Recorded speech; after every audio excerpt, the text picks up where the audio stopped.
Hey guys, so today I'm going to be making a short review of the Omega Seamaster Planet Ocean, the watch that I have here before me, and I guess the fact that you guys are here is possibly because you guys are considering getting this watch for yourself, or perhaps you want this as a personal reference, but for whatever the reason, I really hope that this video helps you out and is not made in vain.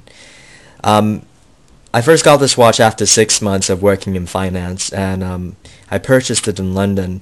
And I have to confess though, the very first time when I saw the Planet Ocean, I didn't like it. In fact, I never really liked Omega watches to begin with. Omega was not a brand that I was particularly fond with, and the watches that they made, I wasn't really impressed by any of them. None of them really attracted me in any way.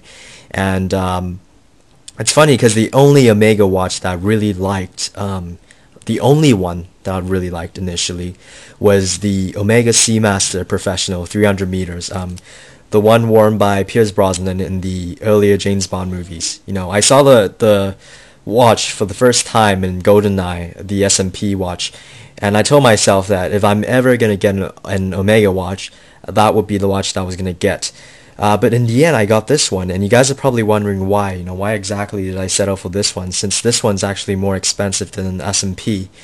Well, the thing is, I've been trying really hard to look for the S&P, but I could never locate one from a trusted source.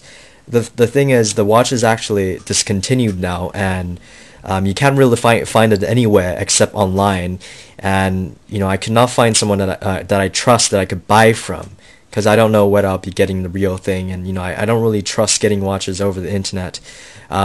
So I didn't go for that one, whereas I went for this one. The first time I saw Planet Ocean was when I visited London for the first time, and I went to a dealer with a friend of mine, and we were just looking around for a few watches, and the person in the store insisted I try on the black Planet Ocean, and that was the first time I saw it. My first impressions of the Planet Ocean, particularly the black one, was that it was really common looking. It didn't really look eye-catching, or it didn't really look distinct or appeal to me in any way.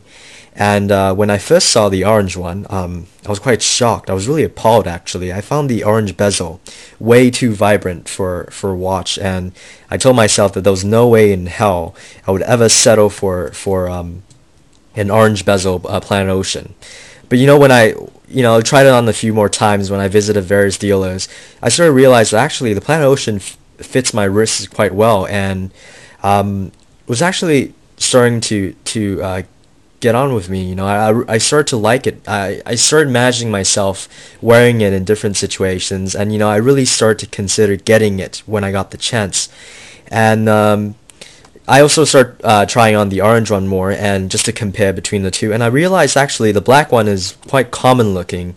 To me, the black Planet Ocean reminded me of a homage to the Rolex Submariner, whereas when I say that, I mean when you think about it, all the diver watches since the Rolex Submariner either come in the black bezel or the or the blue bezel, whereas the only orange bezel diver watch that I know so far is this one, is the Planet Ocean. It gives it its distinct look, it gives it this unique feel to it. It's a unique identity. It separates it from the other diver watches. So I really started considering getting the orange one. I started to like it more and more, and eventually I got it. And I can tell you this, after wearing it for a while, and quite regularly actually, I really think it complements any sort of style that you guys want to go for. And also, not only that, it fits all sorts of occasions.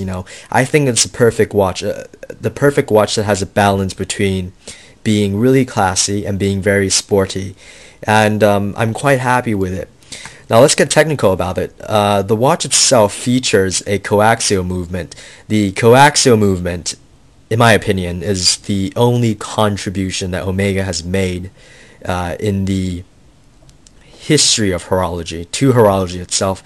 And I'm not very fond of Omega as a company, but the coaxial movement is really something to be appreciated. The coaxial movement, basically in short, is movement that is designed so that it's actually less maintenance intensive, so that it's actually quite precise and durable for over a long period of time. You don't have to service it as much, and it's quite accurate. It can keep time for a very long time before it needs servicing, in comparison to other automatic watches. Now, for you watch geeks out there, you're probably thinking about the beat of the watch and how it beats. And the watch itself, with the movement, it beats at 25,200 beats per hour. Whereas, let's use it as a reference, whereas the Rolex Submariner beats at 28,800 beats per hour. So technically, the Rolex Submariner would beat better, would have a much smoother sweeping hand. But actually, if you look at it, it's actually really smooth. You can't really tell if there's a difference. And, that's just for you technical people out there. But, I might be wrong. You can check on the figures again. But yeah, the whole watch movement, everything, it's smooth. It operates really well, and it's quite accurate. The crystal glass itself, I'm kind of smudged it here by touching it. But the crystal glass itself is made from sapphire, which means that it's actually generally scratch-proof and scratch-resistant. And it seriously is highly scratch-resistant. I have a few watches, not just this one, that has sapphire crystal glasses. I've dropped it a few times. I've hit it. I've even intentionally tried experimenting the threshold of the scratch resistance of the watches itself by using keys and trying to scratch it. And I can tell you, it doesn't scratch that easily. But that is not to say that you guys can, go around and, treat your watch like crap and beat it around and try and scratch it. What it means is that you don't have to really worry about accidentally scratching it. And yeah, it's generally really scratch resistant. And what's interesting is, since I've worn this watch, I noticed something about the crystal glass. At certain angles, if you can see, it has a sort of blue tint to it. And that's really interesting. I validated this afterwards on the internet, and it's amazing because at certain angles, the watch has this sort of violet look to it, and really plays to the overall uniqueness of the watch. For the other technical people out there, and especially divers, this watch features a helium valve, which means that you can actually dive deeper into the sea or water down deeper. And I don't know, I think it works by letting you release pressure. I don't exactly know how it works, but my personal take on it is people don't really buy Omega watches for diving necessarily or particularly. But if you really were to imagine this watch without the helium valve like this, it would actually look quite plain. It would look like a homage watch, one of those I was talking about earlier. Whereas with it, it makes all the difference. It gives it a unique edge to it, to the overall look of the watch, to the overall face of the watch. The casing of the watch itself and the bracelets, they are all made of stainless steel. And let me tell you this, just by holding, I'm not sure if you guys can see it in the video, but if you hold it and you wear it, it's actually relatively heavy. Excuse me. It's quite sturdy as well. It feels really, it feels really strong in the sense that this thing literally feels like a tank. It's quite heavy. It feels really sturdy. It feels like it can take some serious damage. But again, that is not to encourage you guys to go around and, beat your watch like crap and treat it as a weapon. What I'm trying to say is, in terms of the overall structure of the watch, you don't really have to worry about getting it damaged. It's actually quite well made. The quality is amazing, and it's actually quite resistant to damage. And even though the thing is really sturdy and heavy, the way it's designed, if you look here, the way it's designed, it's really slick. It gives it an overall slickness to it. The contours, it gives it a really good slick, classy look to it. And that's why I said it's the perfect balance between something that's really classy, but yet at the same time something that's really sporty. You can wear it, when you're doing sports. But yeah, it's perfect. My favorite part of it is actually the back of the watch. It features the renowned Omega insignia, the Seamaster insignia.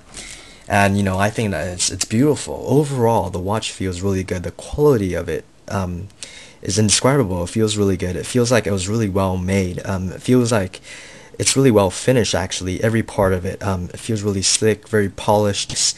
In summary, yeah, it is the perfect balance between something that's really classy, something that's really sporty, and what that translates as. It's a watch that I think personally that you can wear in whatever occasions, any situations, and it suits. I think it suits everyone overall.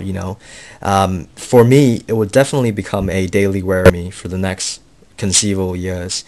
And yeah, it's a nice watch. I think personally it was worth every cent I spent on it. And for you guys considering getting the watch, you should really consider it. Go into a deal, go into a watch shop and try on the orange one particularly. I know the color is really vibrant. Initially, I was put off by it, but seriously try it on. You might like it actually. One thing I have to say though, Omega has actually announced, and last time I saw on the website, they've actually made they're gonna release new ones, new Planet Oceans actually that features new bezels, new type of bezel, new color tone as well, and new dial as well. So this will eventually become an old model. So if you guys are considering it, maybe you should try the new ones as well. They announced in Bezel World, I think. But yes, this one hopefully, though, what it means is hopefully the price of this one would get reduced, and it will be cheaper hopefully, so you guys can get it as well. So anyways, that's the end of this review, and I hope you guys found this helpful. And if you have any requests, any questions, or any comments, please leave them below, and I will attend to it. Thank you.